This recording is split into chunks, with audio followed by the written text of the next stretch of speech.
Belum lama ini artis dan penyanyi Nindi Ayunda menggugat cerai sang suami Askara Parasadi Harsono. Proses perceraian keduanya kini pun tengah berlangsung melalui persidangan. Nindi Ayunda juga beberapa waktu lalu membeberkan jika dirinya mengalami kekerasan dalam rumah tangga (KDRT) yang dilakukan oleh Askara.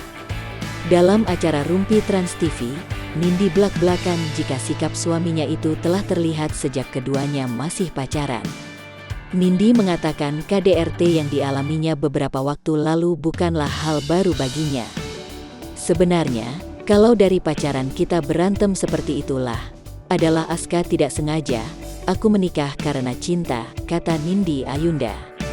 Nindi berpikir jika sikap kasar Aska tersebut hanya karena usia sang kekasih yang saat itu masih muda.